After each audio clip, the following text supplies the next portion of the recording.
से ये क्वेश्चन बहुत अच्छा था कि एमडी कैट फिज़िक्स के अंदर मेरे बहुत सारे एमसीक्यू गलत होते हैं और इसकी प्रिपरेशन नहीं है। तो कॉन्ग्रेचुलेशंस, क्योंकि अब आप एमडी कैट एस्पायरेंट हो। जब एक एमडी कैट एस्पायरेंट बनता है ना, तो सबसे पहले उसे यही कन्फ्यूजन होती है कि एमडी कैट फिज़िक्स बहुत सारे एमसीक्यू मेरे गलत हो रहे हैं, इसमें तो कोई प्रिपरेशन ही नहीं है मेरी और इसके ऊपर बहुत टाइम लगता है। तो ये एमडी कैट एस्पायरेंट होने की निशानी है।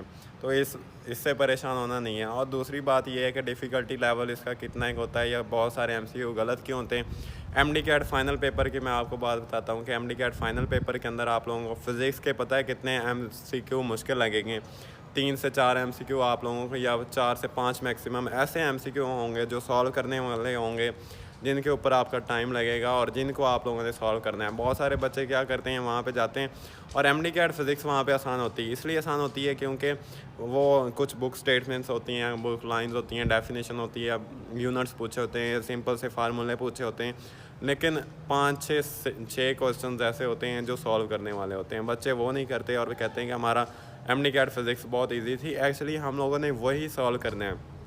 और अगर आप लोग प्रिपरेशन कर रहे हो ना, तो उस वक्त परेशान नहीं होना, क्योंकि जो भी आपकी प्रैक्टिस बुक के अंदर एमसीक्यूज दिए हुए हैं वो उन्होंने उसी को टारगेट किया हुआ है कि सिर्फ आपके वो 5 से 6 एमसीक्यू जो हैं सॉल्व करने वाले, वो आप लोग सॉल्व कर पाओ। तो जस्ट फोकस ऑन दिस।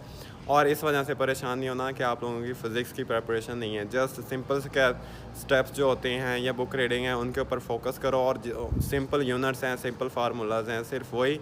और जो आप लोगों की प्रैक्टिस बुक्स के अंदर डिफ़िकल्ट एमसीक्यूज़ हैं वो सिर्फ 5 से 6 आने हैं और उनके ऊपर आप लोगों ने फोकस करना है। तो एमडी कैट फिज़िक्स हर एक एमडी कैट एस्पायरेंट को मुश्किल लगती होती है और इसके ऊपर टाइम लगता होता है। सो इस वजह से भी परेशान नहीं होना।